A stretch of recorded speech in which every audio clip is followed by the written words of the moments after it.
shock the system.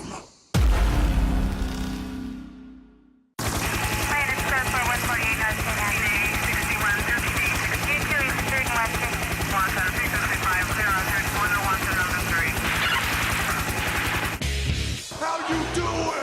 Getting beat up by 9 guys in Syracuse, to me, there's not a whole lot of shame in. This is the Heel to the Face podcast with your hosts, Jared Wicks and Brandon Icebreaker Clements. Tweet us using the handle at Heel to the Face. Woo! Woo! Woo! Woo! Woo! Woo! The bell is rung, so let's step in the ring with your hosts, Brandon and Jared. This is the Heel to Face podcast. To my right on YouTube, if you're watching, is Brandon Clements. You can find him on Twitter at Icebreaker21. Myself at K-Rock, Jared, and most importantly, the program at Heel to the Face. We're just a few days away from Elimination Chamber, rounding up this week of Raw and SmackDown, and All In officially sold out with the news that Kenny Omega has signed to AEW officially. But without further ado, let's get this week's edition of the show underway. This is a Heel to the Face podcast. Let's get this week's edition of the show, as I just mentioned, underway. Ladies and gentlemen, this is the main event of the evening With a 20-minute time limit. So let's focus right now first on Monday Night Raw and SmackDown. The big news this week, outside of Kenny Omega joining AEW in WWE terms, is the Charlotte Flair being named. And what I feel this is simply is we're going to have Charlotte versus Ronda at Fastlane. I mean, I think it's going to be a triple threat. Yeah, it's going to be. But I think we're going to move to that match at Fastlane, Charlotte versus Becky, because right now I'm kind of looking at Fastlane as this weird odd man out pay-per-view. What are they doing with that? I mean, we have Elimination Chamber this upcoming weekend, but then we have Fastlane coming up in about 3 weeks. What is going to go on at Fastlane? Because is Daniel Bryan going to defend the title again before WrestleMania? We all know Brock Lesnar's not going to be there. That's a set match already. Yeah, we knew that. I mean, Ronda Rousey defending the women's championship. I was actually pretty surprised that she's going to be defending the championship because, again, I mean, it's a foregone conclusion. It's just a waste of time. I can't see her defending it again. Because, I mean, to be honest with you, yeah, what are they going to do? Her fighting in Elimination Chamber is a waste of time. Here's my thing. That would be if you printed up the Patriots versus Rams Super Bowl. You put it on the billboards. It's already a foregone conclusion. But on Tuesday before the Super Bowl at like 7 p.m. on NFL Network, the Patriots are going to play just to double check that they're in the Super Bowl. But we've already printed up all this stuff, and we've already. Here's my take on it. I would like to see. They should consolidate it from Elimination Chamber and Fastlane to just one. And then, you have Elimination Chamber coming up this weekend. Mm-hmm. And then you have Fastlane. What's Fastlane? 2 weeks? Probably 2-3 weeks. I'm not sure. It's like March 5th or something. It's so forgettable that I don't even know the exact date. Because, again, these were created back when there were two different brands. Here's what you do. You put it in the middle. Like, where you would thought Elimination Chamber is going to be, this weekend. And then you got Fastlane a couple weeks out. Split it the difference.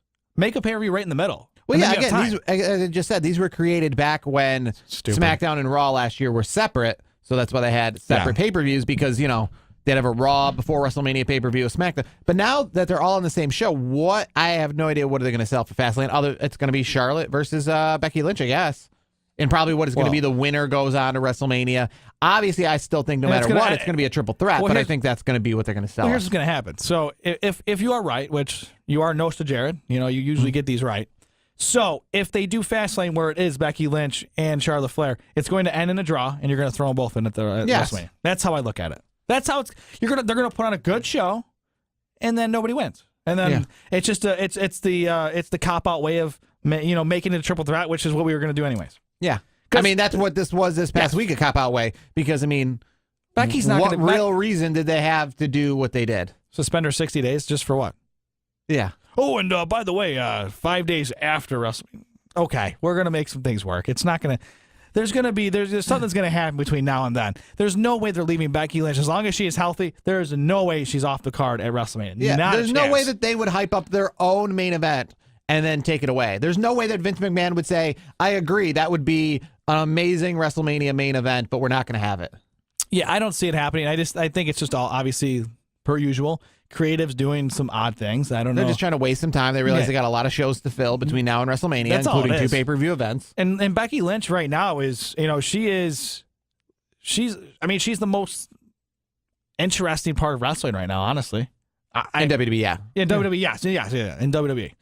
I think in some people, this could be taken the wrong way, but I think they're trying to make her like the female version of what Stone Cold was a little bit. Well, yeah, I mean, I think we pretty much that's my impression of it. I mean, we'll see. We'll see what actually happens. I mean, how bad's the knee? I mean, we saw the reporting. Oh yeah, no structural damage. Okay.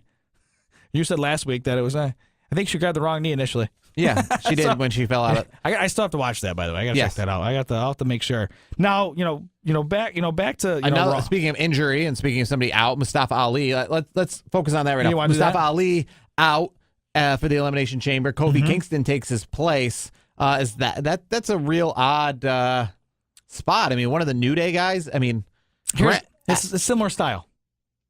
Because Kofi's a high flyer. Yeah, you're gonna, because what's good? Well, okay, I'm not trying to say this in a bad way, but Mustafa Ali was not winning that match on Sunday. Yes. Let's just be honest. So what they were going to use him for is some cool spots. That's what they were going to do. Mustafa was going to be a part of some cool spots. So who better to do cool spots than the guy who's done cool spots for over a decade, Kofi Kingston? And Kofi Kingston, like, there's legitimacy behind him because he, and they said on the broadcast, he's legit. He could be a Hall of Famer someday. With his contributions to the business. I think it's a natural fit at that point because who else are you going to have at this point? So I think it was a good move. I mean, I would say the cupboard's kind of bare at this point when it comes to talent. There's no Kevin Owens. There's no Sami Zayn, which Kevin Owens will be.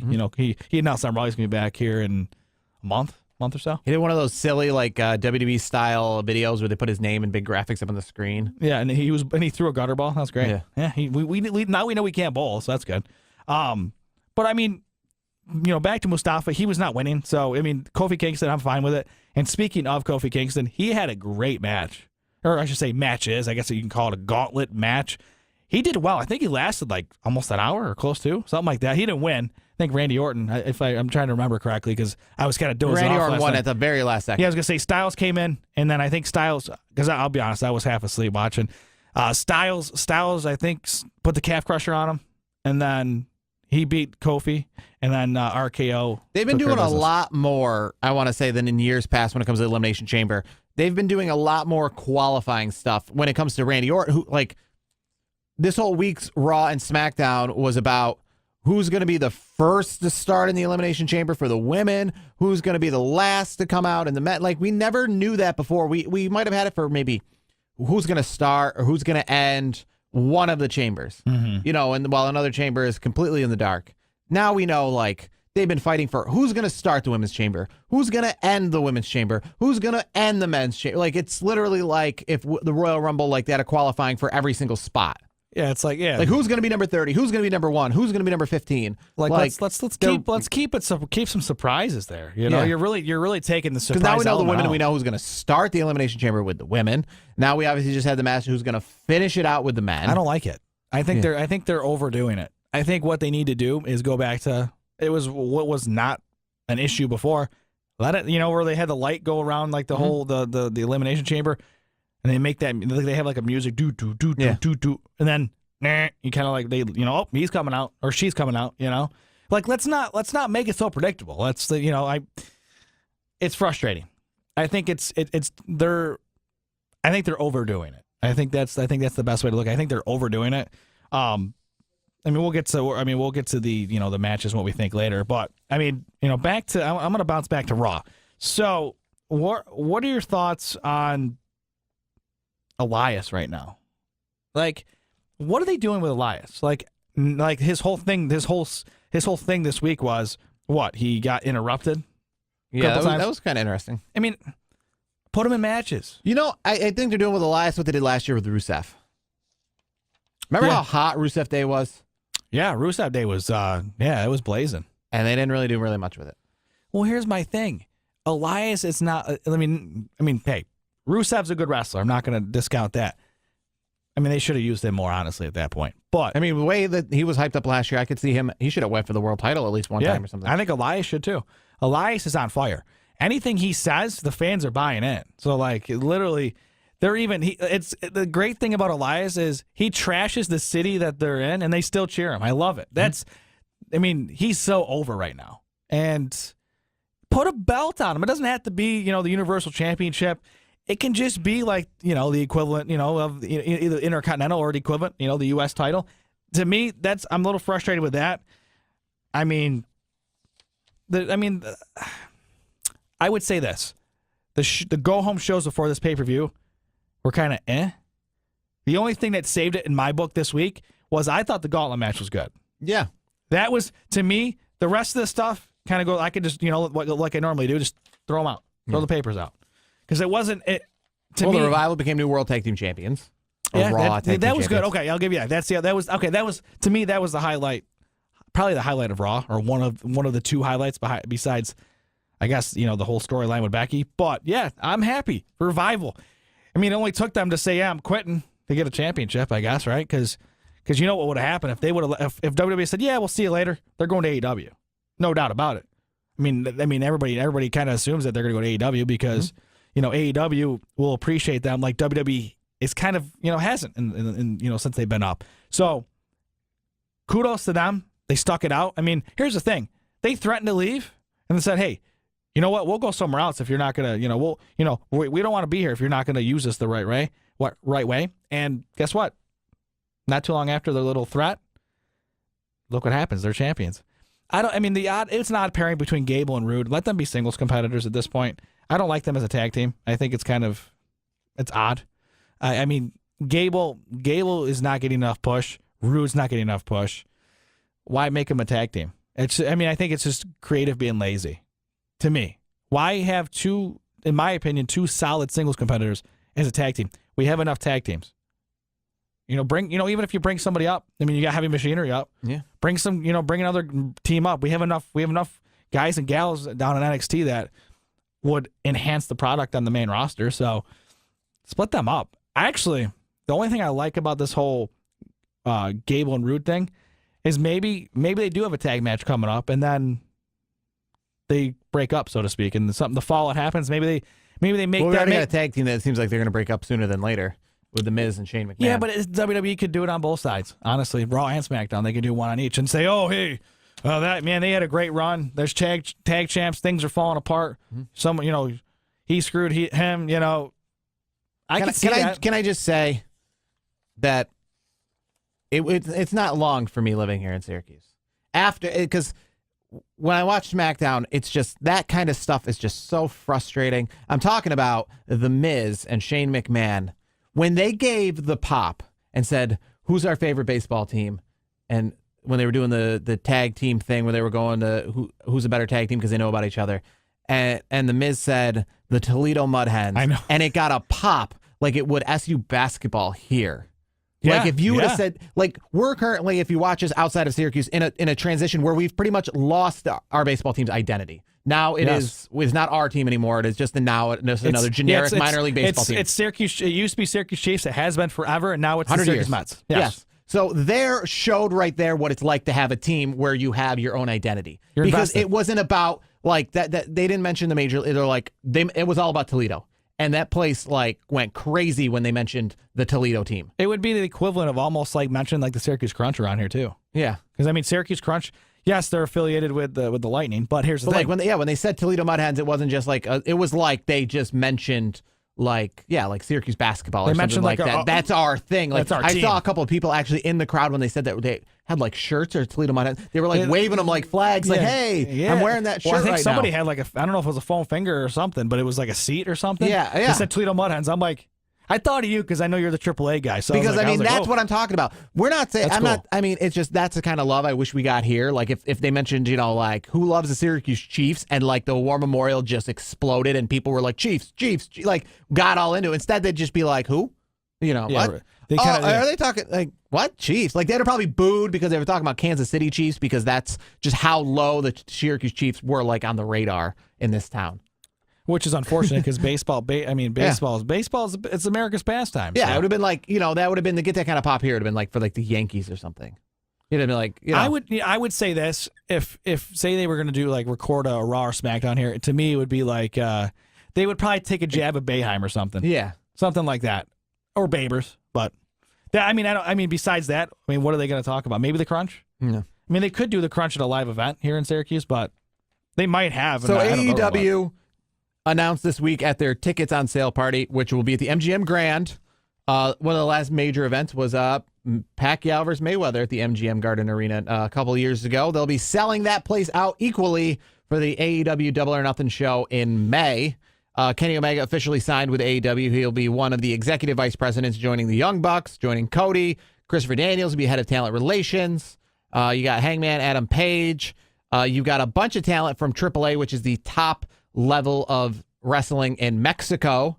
OWE, I'm not too familiar with them, but either way, AAA is the top, is the WWE of Mexico, I guess. I mean, look at this too. Look at the female roster too. Yeah. I mean that's. Well, you got Brandy Rhodes, of course. Well, duh. Yeah. Adam Cole's girlfriend, Britt Baker.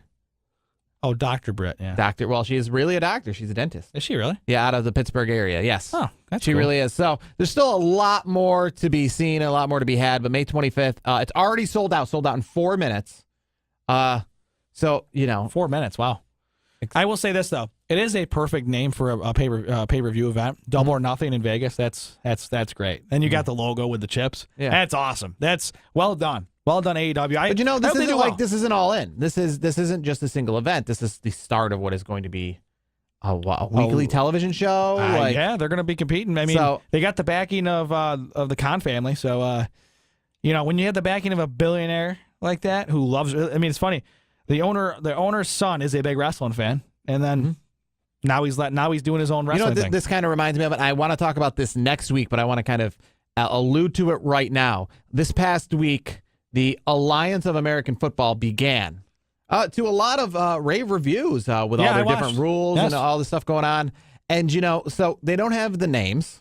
They don't have the players because, the NFL has all of those. Yes. You know what I mean? They don't have the teams that we're familiar with. Everybody's brand new. What they have is just the unique different rules and the different style. Yes. That's all they have. And that really, to me, makes me very much question, what the hell is the XFL going to have to pull out of their bag next year? I know. Because whatever they were going to do, because they're not going to have any players we've heard of. They're not going to have any teams we've heard of. They're not going to have anything that has any history to it. It's all going to be brand new players. And here's the worst part. If this AAF continues, what level of players are they going to have? They're probably going to get, right now, because the XFL at least was number 2 when it was around last time. Now it's going to be number. It'll be 3. Yeah. It'll probably be 4 behind CFL. Well, yeah, the CFL is always going to be there, but just the guys who want to stick with American football. Here's the thing. AAF, the Alliance, is essentially, think of it this way. It is, think of Syracuse as Division I. It's like Division I AA, or you call it FCS, so it's like FBS versus FCS. There is a difference in the game. The game is fun. It's football. I love football. There's a little bit of a difference because these guys were fringe NFL players. Yeah. Some of these guys will probably never play in the NFL. But some of these guys, a lot of these guys have, but they're not big names because they were on the practice squad. So they made it to the show, but they didn't play in the show, so to speak. Yeah. So to me, and I'll say this, one of the guys here at the station, he was saying, hey, it's like AAA football. Well, yeah. That's what I call it. What's XFL going to be? AA football? Yeah, that's the way it's going to be. And what are they going to pull out rule-wise? Because, again, this is what they're going to have something different. The Alliance, great. No extra points. Yeah. You got to go for 2. What can the XFL think of that is different than the NFL, but then different than this? I know. It's between a rock and a hard place at this point. I will say this. It'd be like starting a wrestling company right now. We're not going to be like WWE. Well, we already have that now. AEW and Ring of Honor. Those are not. So what are you going to do that's not AEW, that's not WWE, but supposed to be better than both? Get out of here. Go. What are you going to do? ECW? Bring that back? You could. Yeah. But what it's I'm more saying is, but they have some extreme but promotions. look at the wrestling right now. AEW is kind of like the AAF. What I think is it's like this alternative. I agree. This startup with a bunch of people who are on the fringe of WWE. Also, guys that think of it this way: there's a lot of NFL guys working the AAF. It's like some of these guys have been in WWE, like Cody Rhodes, Chris Jericho, Chris Jericho, yes, Cody Rhodes, Chris Jericho. Pac, whatever you want to call him. Neville. Yeah. You have guys like that, so they can bring in some of the WWE stuff into AEW. So there's a lot of correlation. Yeah, I agree. And that's the thing too. Again, there is every member of wrestling right now seems to be that that you've heard of or is pretty much interesting is taken. There's really not really many great free agents. Kenny Omega's with somebody. Ring of Honor's got Will Ospreay and Marty Scurll. AEW's got these guys. New Japan's got some of the Ring of Honor guys. There's not a lot of free So agents if you out were there. going to start a brand new wrestling company, not a wrestling company that's supposed to be out of series, like not an indie wrestling company, one that's going to be on a national television every week. We're going to have a 2-hour show. We're going to have pay-per-views. Who is left for you to have that is going to be marquee? And that's what I asked with the XFL. Who are you going to have next year? Because here's the thing. If Tim Tebow wanted to play football, the AAF already reached out to him. He's not interested. If Johnny Manziel wanted to play football, the AAF, I think, probably already reached out to him. So technically speaking, Johnny Manziel, per the CFL rules, he has to be there for 2 years. So he can't. He have to wait till next year, anyways. Yeah. So and to be honest with you, they don't want his circus there. So who honestly are you? Who's the XFL going to bring out? I mean, because Johnny Manziel, you're going to have 8 teams, and you're going to need somebody. Johnny Manziel. Here's the thing: Johnny Manziel could be there because the 2 years is up after this season, so he could. XFL debuts next year. It's a possibility. I mean, Bob Stoops, he's a big name. He's going to be in XFL. So obviously, if Vince McMahon was able to convince Bob Stoops, obviously they obviously think they're going to do something. These you don't bring Bob should have Stoops come in. together. That's all I'm saying. I agree. Bob Stoops and Steve Spurrier, they should be coaching in the same. Against each other. Yeah. I agree. So, I mean, that's going to do it for our main segment. We'll talk maybe a little more XFL next week. Maybe I'll post something when it comes to our Twitter question of the week. But that's going to do it for our main segment this week. Let's get into our Elimination Chamber predictions. Brandon, Elimination Chamber this upcoming week from the Toyota Center. To me, I never really understood this, if we want to talk Elimination Chamber real quick, about the name. This is the kind of nonsense. The pay-per-view years ago, I think we're on like the 10th Elimination Chamber. It used to be called No Way Out. Why couldn't you, why do you, I just don't like Stop the changing actual the names. I just hate the literalness that they actually have to have. I think it would be way cooler if this pay-per-view was called No Way Out and just featured the Elimination Chamber, because No Way Out is a great, that would be, to me, what calling this the Elimination Chamber is if you say, instead of calling it WrestleMania, we're going to change it to the biggest WWE show of the calendar year 2019. Like, that's what it is. Instead of Hell in a Cell being called like Rage in a Cage or something like a euphemism for what it is, they actually have to literally call it, like, instead of calling like tables, ladders, and chairs like WWE like High Fly an event or something, you know what I mean? Or something like where it kind of alludes to what it means. No Way Out is a perfect example. Elimination Chamber, No Way Out. That's why it was when the first couple of No Way Outs had the Elimination Chamber every year. Hell in a Cell could be like that too. Yeah. You can use No Way Out for Hell in a Cell too. Here's the thing. Why do you have to literally legit call it the name of the event? The Super Bowl isn't called like Rams versus Patriots for the NFL championship. It's called the Super Bowl. Well, here's what I mean. It's got its own name. Here's the thing. I don't like when pay-per-views are named after matches. Yeah. I mean, okay. One exception though. Survivor Series. that's Royal Rumble, yeah. Royal Rumble, yes. Yeah, I mean, those are staples. But like these non-big 4 or 5, however you look at it. And if you want to have staple matches, I'm fine with the Elimination Chamber being at this pay-per-view. It just sounds way cooler if it was it was just called No Way Out and then it featured the Elimination Chamber. If it was No Way Out every year and the feature, because again, No Way Out, the Elimination Chamber, they go hand in hand. Yeah, they do. Yeah. You know what I mean? Like, you don't actually have to literally call it, like you call Money in the Bank pay-per-view. You could call that like, Reach for Greatness or something. You know what I mean? Like, you could call it something that's unique. You don't actually have to legit call it the match. Yeah, reach for the case. Like I said, the Super Bowl is called the Super Bowl. It's not called NFC Championship versus AFC Champion in Mutual City for Championship. Like, they don't get literal like that. WrestleMania isn't called biggest WWE event of calendar year on pay-per-view. It is called WrestleMania. Yeah, just make it. Just make it something nice. So, old No Way Out. No Way Out would be a perfect name for this pay-per-view. Instead, they have to call it Elimination Chamber 2019. Ruby Riott versus Ronda Rousey. We'll start with that match right off the top of the card. Complete waste. If you say anything other than Ronda Rousey, this is. I'd rather go to a house show, and then because this is an unbelievable, ridiculous. If Ruby Riott wins, that would be amazing. Yeah, because it's that not would happening. just. Yeah, not happening. Ronda's winning this. This is so predictable. already printed, folks. Yeah, yeah. This is. You might as well have this match the night before WrestleMania. Yeah, you might as well. Yeah, because you might as well have it a live event in Syracuse, New York. You might as well had The Rock versus John Cena a couple years ago when they had that, like, they were hyping up for a whole year. Remember that? Yes. And then the night before WrestleMania, have The Rock take on Mustafa Ali with the winner to fight John Cena. as if like, we're just going to forego everything we've just done for the whole year. all the posters that are already all over. Like if you go to New York City right now, I bet you they probably already putting up the Ronda post banners with the championship. It's already that's a foregone conclusion. They're not. Yeah, and against Ruby Riott too. Yeah, I guess that. Versus anybody, she's winning. But versus Ruby Riott, you think Ruby Riott is going to go into WrestleMania? No, this is going to be the first WrestleMania main event for women in history. Ronda's not dropping the title to Ruby Riott. It's going to be Charlotte or Mustafa Ali had a better chance of leaving the Elimination Chamber with the belt than Ruby Riott does. 100%. So the women's tag team elimination chamber match. This is what the first. I don't know if there's ever been a tag team elimination chamber period. Well, we know it's going to be for the inaugural tag. Yeah, team we're gonna have to have somebody win here. This is going to be a new champion leaving here. You already know who I'm picking. Naomi Carmella, which is a weird pairing. Sasha Banks, Bayley, Sonya Deville, and Mandy Rose. The Iconics, the Riot Squad, Nia Jax, and Tamina. I'm gonna take the Iconics. Cool. I know you're going to take Sasha Banks and Bayley. Right? Yeah, the Boston Hug connection. Absolutely. There's no other tag team in WWE like these two. These two are stars, and that's why I'm not taking them, because they're going to have the star power. They're going to be like what Roddy Piper or Ted DiBiase or some of these guys were in the past, where they were stars enough without the belt. So you need to have to make someone else a star. Because here's the question. Who are they going to fight that you're going to actually legit think they're going to lose to? If the Iconics win, the Iconics are essentially nobodies. So that's why I think they'd give them the belt, because that would make Sasha and Bayley are big enough without the belt.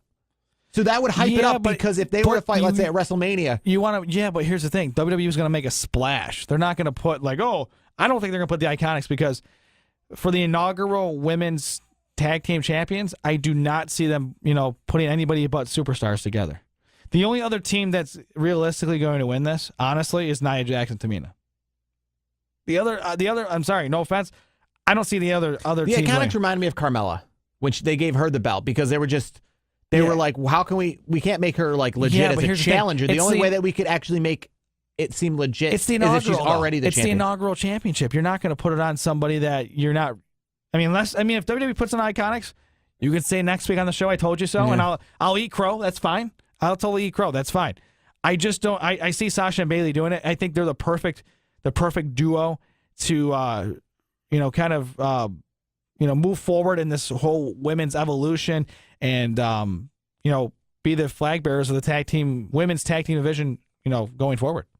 Intercontinental Championship match: Bobby Lashley defends against Finn Balor.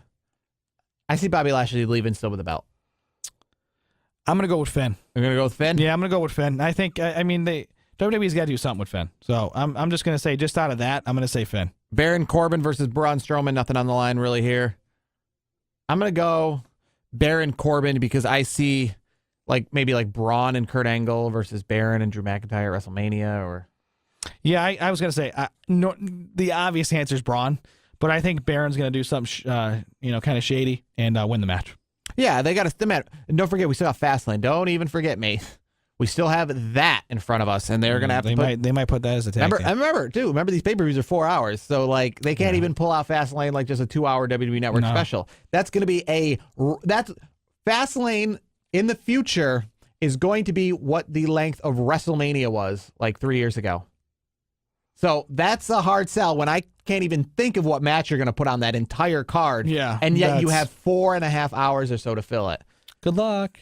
That's all I'm going to be interested to see what they pull out for that they think is pay-per-view worthy. SmackDown Tag Champs, The Miz and Shane McMahon versus the Usos. Do you think this is where they fall apart? I don't think so. No. I think they retain. They retain. Yeah. Yeah, I think they're going to fall apart before WrestleMania, but I don't think Fastlane still on the card. And the WWE Championship match, Daniel Bryan, AJ Styles, Samoa Joe. Randy Orton will be coming in last, Kofi Kingston, and Jeff Hardy. I'm going to go with, I don't know. Daniel Bryan's not losing the championship before WrestleMania. I don't see it. I want to say Randy Orton. I don't see it. Daniel Bryan's going to be, I think the next time Daniel Bryan is without the championship is the night after WrestleMania. I'm going to go on a limb here. I would say this. He'll lose it at WrestleMania, is what I mean. I'm going to go on a limb here. I'm going to say Randy Orton. And yeah, Man, I you're think going out on a limb today. I think Daniel Bryan will definitely be in the main event. Don't get me wrong. Wait. So you, man, of WrestleMania. You're really going on a limb on these. You're going Iconics, and then you're going Randy Orton. Man, those are out of left field.